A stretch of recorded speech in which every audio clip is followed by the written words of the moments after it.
নমস্কাৰ এই মুহূৰ্তত আহি পৰিছে ৰাতিপুৱাৰ কেইবাটাও বিগ ব্ৰেকিং নিউজ। আজি হৈছে 4 এপ্ৰিল। ৰাজ্যৰ মুখ্যমন্ত্ৰী ডক্টৰ হিমন্ত বিশ্ব শৰ্মাই এটা নহয় দুটা নহয় 5টাকৈ নতুন আঁচনি ঘোষণা কৰিছে। প্ৰতিগৰাকী হিতাধিকাৰী বেংক একাউণ্টত টকা প্ৰদান কৰিব ৰাজ্যৰ মুখ্যমন্ত্ৰী ডক্টৰ হিমন্ত বিশ্ব শৰ্মাই। অৰুণোদয়ৰ প্ৰতিজন হিতাধিকাৰী বেংক একাউণ্টত 1250 টকা নহয় 3000 টকা প্ৰদান কৰিব মুখ্যমন্ত্ৰী ডক্টৰ হিমন্ত বিশ্ব শৰ্মাই তাৰিখ ঘোষণা কৰিছে। যদি আপুনি চৰকাৰী ঘৰৰ বাবে আবেদন কৰিছিল, চৰকাৰী ঘৰৰ প্ৰথম কিস্তি টকা ৰিলিজ কৰিব। যদি আপুনি চৰকাৰী ঘৰৰ বাবে আবেদন কৰাই নতুনকৈ চৰকাৰী ঘৰৰ বাবে আবেদন কৰিব পাৰিব। আত্মগত প্ৰতিজন মহিলাৰ বেংক একাউণ্টত 25,000 টকা প্ৰদান কৰিব। যদি আপুনি 10,000 টকাৰ চেক পাইছিলে তেন্তে আপুনি এই 25,000 টকা লাভ কৰিব। ৰেচন কাৰ্ড থাকিলে কেইবাটাও নতুন নিয়ম সলনি হৈছে। লগতে কেইবাটাও ৰাজনৈতিক খবৰৰ লগতে অৰাজনৈতিক খবৰ যুগত কৰা হৈছে। আজিৰ দিনটোত গোটেই অসম তথা ভাৰতৰ বিভিন্ন প্ৰান্তৰ পৰা যুগত হৈছে কেইবাটাও ডাঙৰ খবৰ। এনেবোৰ খবৰ নিতেও পাই থাকিবলৈ চেনেলটি ছাবস্ক্ৰাইব কৰি ভিডিঅ'ত এটা লাইক কৰিবলৈ নাপাহৰিব। আজিৰ আমাৰ প্ৰথমটো খুবেই গুৰুত্বপূৰ্ণ খবৰ হৈছে অসমবাসীৰ বাবে এটা ডাঙৰ খবৰ। 26 ৰন্ধকা বজাই বিজেপিয়ে মুকলি কৰিছে সংকল্প পত্ৰ। ৰাজ্যবাসীলৈ বিজেপিৰ 31টা গ্ৰান্টি। বিজেপিয়ে এটা নহয় দুটা নহয় 31টাকৈ গ্ৰান্টি দিছে। বৃদ্ধি পাব অৰুণোদয় আঁচনিৰ ধনৰাশি। 1250 টকা নহয় 3000 টকালৈ লাভ কৰিব অৰুণোদয় আঁচনিৰ প্ৰতিগৰাকী হিতাধিকাৰীয়ে। আপোনাৰ নাম অৰুণোদয়ৰ তালিকাত অন্তৰ্ভুক্ত হৈ আছে নেকি? তেনে ক্ষেত্ৰত 1250 টকা নহয় আপোনাৰ বেংক একাউণ্টত 3000 টকা প্ৰদান কৰিব ৰাজ্যৰ মুখ্যমন্ত্ৰী ডক্টৰ হিমন্ত বিশ্ব শৰ্মাই। যিসকলৰ নাম অৰুণোদয়ৰ তালিকাত অন্তৰ্ভুক্ত নাই সেইসকলৰ হিতাধিকাৰী নতুনকৈ অৰুণোদয় আঁচনিত নাম অন্তৰ্ভুক্ত কৰিব পাৰিব। ইয়াক লৈ মুখ্যমন্ত্ৰী ডক্টৰ হিমন্ত বিশ্ব শৰ্মাই কৰিছে বৃহৎ ঘোষণা। নতুনকৈ 15 লাখ হিতাধিকাৰীক অৰুণোদয় আঁচনি প্ৰদান কৰিব। 26 নিৰ্বাচনৰ পিছতে মুখ্যমন্ত্ৰী ডক্টৰ হিমন্ত বিশ্ব শৰ্মাই এই সুবিধা প্ৰদান কৰিব। চাহ শ্ৰমিকৰ বৃদ্ধি পাব মজুৰি। আপুনি এজন চাহ শ্ৰমিক নেকি? তেনে ক্ষেত্ৰতো আপোনাৰ বাবে ভাল খবৰ আছে। 2026ত কেইবাটাও আঁচনি উল্লেখ কৰিছে বিজেপি চৰকাৰে। চাহ শ্ৰমিকৰ পাৰিশ্ৰমিক 280 টকাৰ পৰা হ'বগৈ 500 টকা। 5 বছৰত 2 লাখ যুৱক যুৱতীয়ে পাব চৰকাৰী চাকৰি। ৰেচন কাৰ্ড থকা প্ৰতিটো পৰিয়ালে পাব ফ্ৰী ৰেচন। আপোনাৰ ৰেচন কাৰ্ড আছে নেকি? তেনে ক্ষেত্ৰত আপোনাৰ বাবে ভাল খবৰ। যদি আপোনাৰ ৰেচন কাৰ্ড নাই, আপোনাৰ ঘৰৰ ডাঙৰ পৰিয়াল আছে, তেনে ক্ষেত্ৰত 2ৰ পৰা 3খন ৰেচন কাৰ্ড লাভ কৰিব। আৰু যদি আপোনাৰ ৰেচন কাৰ্ড থাকে আপুনি অৰুণোদয় আঁচনি লাভ কৰিব। ৰেচন কাৰ্ড থাকিলে আপুনি সকলো ধৰণৰ সামগ্ৰী সম্পূৰ্ণ বিনামূলীয়াকৈ লাভ কৰিব। দালি চেনি নিমখৰ লগতে পাব মিঠাতেল। অসমক বানমুক্ত কৰাৰ প্ৰতিশ্ৰুতি মুখ্যমন্ত্ৰী ডক্টৰ হিমন্ত বিশ্ব শৰ্মা চৰকাৰৰ। হয়, ইয়াক লৈ বৃহৎ সিদ্ধান্ত গ্ৰহণ কৰিছে। লাখপতি বাইদেউ লাভ কৰিব 25,000কৈ টকা। প্ৰথমতে লাখপতি বাইদেউসকলে 10,000 টকাৰ চেক পাইছে। যদি আপুনি 10,000 টকাৰ চেক পাইছে তেনে ক্ষেত্ৰত আপুনি নিশ্চয় থাকক 25,000 টকাৰ চেক পাব। যিসকলে 10,000 টকাৰ চেক পোৱা নাই সেইসকলৰ একাউণ্টত কিন্তু 25,000 টকা প্ৰদান নকৰে বিজেপি চৰকাৰে। মুখ্যমন্ত্ৰী ডক্টৰ হিমন্ত বিশ্ব শৰ্মাই আত্মগত প্ৰতিজন মহিলাৰ বাবে ভাল খবৰ দিছে। 15 লাখকৈ লোকে লাভ কৰিব প্ৰধানমন্ত্ৰী আৱাস যোজনাৰ চৰকাৰী ঘৰ। যিসকলে চৰকাৰী ঘৰ পোৱা নাই সেইসকল হিতাধিকাৰী পাব ভাল খবৰ। আপুনি এতিয়ালৈকে চৰকাৰী ঘৰ পোৱা নাই নেকি? যদি আপুনি চৰকাৰী ঘৰৰ বাবে আবেদন কৰিছে তেনে ক্ষেত্ৰত আপুনি নিশ্চয় থাকক আপুনি চৰকাৰী ঘৰ লাভ কৰিব। জিঅ' টেকিং কৰি থোৱা সকলোৱে লাভ কৰিব চৰকাৰী ঘৰ। যিসকলে চৰকাৰী ঘৰৰ বাবে জিঅ' টেকিং কৰিব পৰা নাই সেইসকল হিতাধিকাৰী নতুনকৈ চৰকাৰী ঘৰৰ বাবে আবেদন কৰিব লাগিব।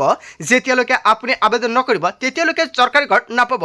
আপুনি কেনেকৈ নতুনকৈ চৰকাৰী ঘৰৰ বাবে আবেদন কৰিব? নতুন চৰকাৰ গঠন হোৱাৰ পিছতে নতুনকৈ লাখ লাখ হিতাধিকাৰীক প্ৰদান কৰিব চৰকাৰী ঘৰৰ সুবিধা। অবৈধ অনুপ্ৰৱেশকাৰীক চিনাক্ত কৰিব আৰু বহিষ্কাৰ কৰা হ'ব। মিছন বসুন্ধৰাৰ জৰিয়তে ভূমিৰ অধিকাৰ দিয়া হ'ব। যিসকলে ভূমিৰ অধিকাৰ পোৱা নাই সেইসকল হিতাধিকাৰীক ভূমিৰ অধিকাৰ প্ৰদান কৰিব। মিছন 1.0, 2.0 আৰু 3.0ৰ জৰিয়তে আপুনি ভূমিৰ অধিকাৰ পালেনে? যদি আপুনি পোৱা নাই বঞ্চিত হৈছে তেনে ক্ষেত্ৰত আপুনি পুনৰ লাভ কৰিব এই সুবিধা। প্ৰাক আৰু প্ৰাথমিকৰ পৰা স্নাতকোত্তৰলৈ শিক্ষা হ'ব সম্পূৰ্ণ বিনামূলীয়া। 10 লাখ যুৱক যুৱতীয়ে পাব 2 লাখকৈ টকা। হয়, কেইবাটাও বৃহৎ সিদ্ধান্ত গ্ৰহণ কৰিছে বিজেপি চৰকাৰে। ক্ষুদ্ৰ আৰু উপান্ত কৃষকক দিব 11,000কৈ টকা। দেশৰ কোটি কোটি কৃষকৰ বাবে অত্যন্ত ভাল খবৰ। দেশৰ কোটি কোটি কৃষকৰ বেংক একাউণ্টত 11,000কৈ টকা প্ৰদান কৰিব। আপুনি PM কিষাণৰ অধীনত বছৰি 6,000 টকা পাই আছেনে? যদি আপুনি পাই আছে তেন্তে আপোনাৰ বাবেও ভাল খবৰ, কিয়নো আপোনাৰ বেংক একাউণ্টত 11,000 টকা লাভ কৰিব কৃষকসকলে। কেৱল ইয়াই নহয়, কৃষকসকলক কেইবাটাও সুবিধা প্ৰদান কৰিব। পাৱাৰ টিলাৰ ট্ৰেক্টৰ প্ৰদান কৰিব। লগতে আৰু কেইবাটাও সুবিধা প্ৰদান কৰিব বিজেপিয়ে। 6 জনগোষ্ঠীক জনজাতিকৰণৰ বাবে মন্ত্ৰী গোটৰ পৰামৰ্শ কাৰ্যকৰী ব্যৱস্থা। 26 ৰন্ধকা বজাই বিজেপিয়ে মুকলি কৰিছে সংকল্প পত্ৰ। হয়, বিজেপিয়ে যিখন সংকল্প পত্ৰ প্ৰকাশ কৰিছে জনতাই কি ক'ব? জনতাৰ সুবিধা হ'ব নে নাই? নিশ্চয় জনতাৰ মন্তব্যটো নিশ্চয় কমেণ্ট কৰি জনাই দিব। আৰু আজিৰ ভিডিঅ'ত যিমান পাৰে সকলোৱে বেছি বেছিকৈ শ্বেয়াৰ কৰি দিব।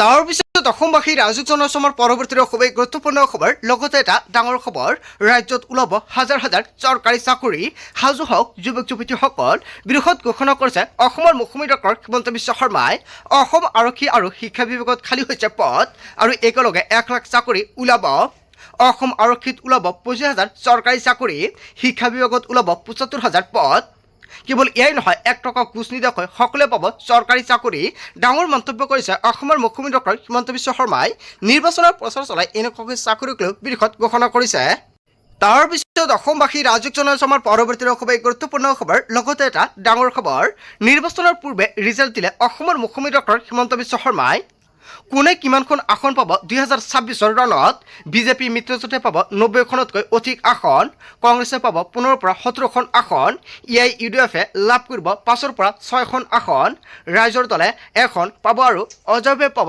0 উজনি অসমত খতম হৈ যাব কংগ্ৰেছে সৰ্বকালৰ অভিলেখ ভংগ কৰিব এইবাৰ বাংলাদেশী মিয়াই কংগ্ৰেছক ভোট দিয়ে ভয় খায় আৰু নিৰ্বাচনৰ পূৰ্বে ৰিজাল্ট দিলে অসমৰ মুখ্যমন্ত্ৰী ডক্টৰ হিমন্ত বিশ্ব শৰ্মাই হয় অসমৰ মুখ্যমন্ত্ৰী ডক্টৰ হিমন্ত বিশ্ব শৰ্মাই যিটো মন্তব্য কৰিছে জনতাই কি ক'ব আচলতে হিমন্ত বিশ্ব শৰ্মাই যিটো ৰিজাল্ট দিছে সেইটো সঠিক হ'ব নে নাই জনতাৰ মন্তব্যটো কমেণ্ট কৰি জনাই দিব তাৰ পিছত অসমবাসী ৰাইজক জনাইছোঁ পৰৱৰ্তী খুবেই গুৰুত্বপূৰ্ণ খবৰ লগতে এটা ডাঙৰ খবৰ নতুন বৰ অসম কৰাৰ লক্ষ্যৰে কংগ্ৰেছে মুকলি কৰিলে নিৰ্বাচনী ইস্তাহাৰ বাস্তৱ প্ৰতিশ্ৰুতিৰে কংগ্ৰেছৰ নিৰ্বাচনী ইস্তাহাৰ প্ৰকাশ কৰিছে মহিলা সবলীকৰণৰ দিশত কংগ্ৰেছৰ বিশেষ পদক্ষেপ মহিলাক ব্যৱহাৰৰ বাবে দিয়া হ'ব 50,000 টকাৰ এককালীন সাহায্য প্ৰতিটো পৰিয়ালক স্বাস্থ্যৰ বাবে 25 লাখকৈ টকা দিয়াৰ ঘোষণা কৰিছে জুবেন গাৰ্গক 100 দিনৰ ভিতৰত ন্যায় দিয়াৰ কথা উল্লেখ কৰিছে জ্যেষ্ঠ নাগৰিকক পেঞ্চন হিচাপে দিব মাহিলী 1,250 টকাকৈ খিলঞ্জীয়ক ভূমিপট্টা প্ৰদানৰ ক্ষেত্ৰত বিশেষ গুৰুত্ব দিব কংগ্ৰেছে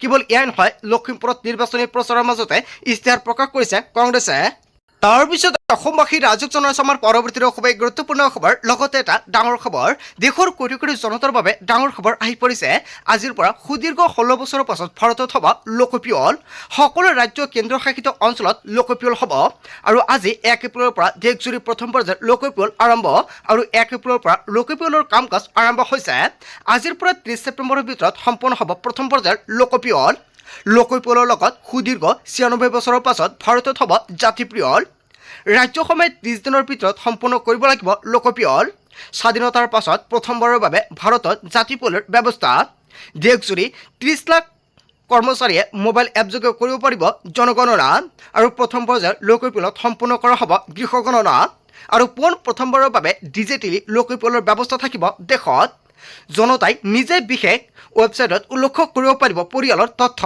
শেষ বাৰৰ বাবে 1931 চনৰ আগতে দেশত হৈছিল জাতিপ্ৰিয়ল স্বাধীনতাৰ পিছত লোকপিয়লৰ পৰা বাদ দিয়া হৈছিল জাতিপ্ৰিয়ল আৰু আইনত এনেকুৱাকৈ কেইবাটাও বৃহৎ সিদ্ধান্ত গ্ৰহণ কৰিছে আৰু অনলাইনত জনতাই 35টা শিতানত দিব লাগিব উত্তৰ বাসগৃহৰ গঠন খোৱা পানীৰ উৎস খাদ্য সম্পৰ্কত দিব লাগিব প্ৰশ্নৰ উত্তৰ 2027 চনৰ ফেব্ৰুৱাৰীৰ পৰা আৰম্ভ হ'ব তৃতীয় পৰ্যায়ৰ জনগণনা আৰু 2027 চনত সম্পূৰ্ণ হ'ব লোকপিয়লৰ সমগ্ৰ প্ৰক্ৰিয়া দেশৰ কোটি কোটি জনতাৰ বাবে ডাঙৰ খবৰ আহি পৰিছে তাৰ পিছত অসমবাসী ৰাইজক জনাইছোঁ পৰৱৰ্তী খুবেই গুৰুত্বপূৰ্ণ খবৰ লগতে এটা ডাঙৰ খবৰ অসমত বলবৎ কৰা হ'ব UCC বিজেপি চৰকাৰ আহিলে UCC বলবৎৰ প্ৰতিশ্ৰুতি মুখ্যমন্ত্ৰীৰ কেৱল এয়াই নহয় জনজাতিক বাদ দি কঠোৰভাৱে বলবৎ হ'ব UCC লাভ জেহাদ লেণ্ড জেহাদৰ বিৰুদ্ধে প্ৰণয়ন কৰিব কঠোৰ আইন বন্ধ হ'ব তালাক হালাল আৰু শৰীয়তৰ আইন বিবাহ আৰু বিবাহ বিচ্ছেদ লিভিনত আহিব প্ৰতিবন্ধকতা বিবাহৰ পঞ্জীয়ন হ'ব বাধ্যতামূলক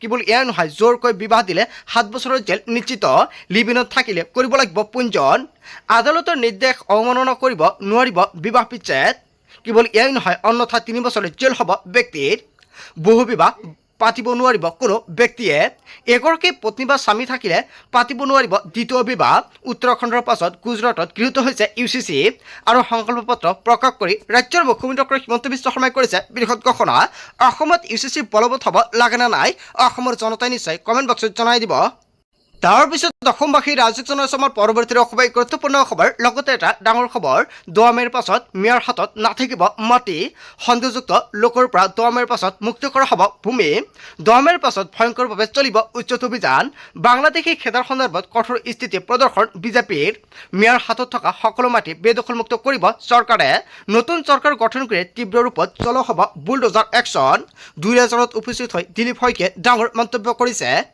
তাৰ পিছত অসমবাসী ৰাইজক জনাইছো আমাৰ পৰৱৰ্তী খুবেই গুৰুত্বপূৰ্ণ খবৰ লগতে এটা ডাঙৰ খবৰ অসমৰ অবৈধ বাংলাদেশী সকিয়নি প্ৰধানমন্ত্ৰী নৰেন্দ্ৰ মোদীৰ ৰাজ্যৰ প্ৰতিটো অঞ্চলত হ'ব উচ্ছেদ অভিযান কোনো ভূমি দখল কৰি ৰাখিব নোৱাৰিব খিলঞ্জীয়াই দিয়া হ'ব ভূমিৰ অধিকাৰ মিয়াই দখল কৰি শেষ কৰিছে চৰকাৰৰ ভূমি কিন্তু বিজেপিয়ে লৈছে উচিত পদক্ষেপ কংগ্ৰেছৰ পাপ পাহৰি নাযাব কংগ্ৰেছে অসমত ঠাই দিছিল অবৈধ নাগৰিকক অসমৰ অবৈধ বাংলাদেশী সকিয়নি প্ৰধানমন্ত্ৰী নৰেন্দ্ৰ মোদীয়ে অসমত নিৰ্বাচনী প্ৰচাৰ চলাই এনেকুৱাকৈ কেইবাটাও বৃহৎ মন্তব্য কৰিছে তাৰ পিছত অসমবাসী ৰাইজক জনাইছো আমাৰ পৰৱৰ্তী খুবেই গুৰুত্বপূৰ্ণ খবৰ লগতে এটা ডাঙৰ খবৰ জুবিনৰ ৰেয়াৰ প্ৰসংগত সৰব হৈছে ৰাহুল গান্ধী 100 ভিতৰত কংগ্ৰেছে ন্যায় দিব জুবিনক অসমত উপস্থিত হৈ ঘোষণা কৰিছে ৰাহুল গান্ধী জুবিনে অসমৰ প্ৰতিজন সৰ্বসাধাৰণক প্ৰতিনিধিত্ব কৰিছিল আৰু আমি জুবিনক ভাল পাওঁ সন্মান কৰোঁ জুবিন গাৰ্গৰ পৰিয়ালে বাৰে বাৰে কৰা অনুৰোধৰ পাছতো নাই সঁহাৰি এনেকুৱাকৈ মন্তব্য কৰিছে ৰাহুল গান্ধীয়ে কংগ্ৰেছৰ ইস্তাহাৰৰ পৰা এতিয়াও উঠাই লোৱা নাই জুবিনৰ বিষয় জুবিনক ন্যায় দিয়াটো ৰাহুল গান্ধীৰ ব্যক্তিগত প্ৰতিশ্ৰুতি বুলি মন্তব্য কৰিছে ৰাহুল গান্ধীয়ে 100 ভিতৰত কংগ্ৰেছে ন্যায় দিব জুবিনক হয় আচলতে কংগ্ৰেছৰ সাংসদ কেইবাটাও বৃহৎ মন্তব্য কৰিছে তাৰ পিছত অসমবাসী ৰাইজক জনাইছো আমাৰ পৰৱৰ্তী খুবেই গুৰুত্বপূৰ্ণ খবৰ লগতে এটা ডাঙৰ খবৰ মেট্ৰিকৰ ফলাফলক লৈ ডাঙৰ খবৰ দিছে ৰাজ্যৰ মুখ্যমন্ত্ৰী ডক্টৰ হিমন্ত বিশ্ব শৰ্মাই 10 এপ্ৰিলত ঘোষণা কৰা হ'ব মেট্ৰিকৰ ফলাফল নিৰ্বাচনী প্ৰচাৰৰ মাজতে ঘোষণা কৰিছে মুখ্যমন্ত্ৰীয়ে মেট্ৰিকৰ ৰিজাল্ট কেতিয়া দিব বুলি প্ৰশ্ন কৰিছিল ভাগিনে আৰু ভাগিনৰ প্ৰশ্নত মমাই দিলে উত্তৰ 10 এপ্ৰিলত দিব ৰিজাল্ট মেট্ৰিকৰ ফলাফলক লৈ ডাঙৰ খবৰ আহি পৰিছে মেট্ৰিক পৰীক্ষাৰ্থীৰ বাবে অন্যত ভাল খবৰ কিয়নো 10 তাৰিখত দিয়া হ'ব মেট্ৰিকৰ ৰিজাল্ট বন্ধু বান্ধৱীসকল গোটেই অসম তথা ভাৰতৰ বিভিন্ন প্ৰান্তৰ পৰা যুগত হৈছে কেইবাটাও ডাঙৰ খবৰ এনেবোৰ খবৰ নিতেও পাই থাকিবলৈ চেনেলটি ছাবস্ক্ৰাইব কৰি ভিডিঅ'ত এটা লাইক কৰিবলৈ নাপাহৰিব সো থ্যাংক ইউ ফৰ ৱাচিং ফুল ভিডিঅ'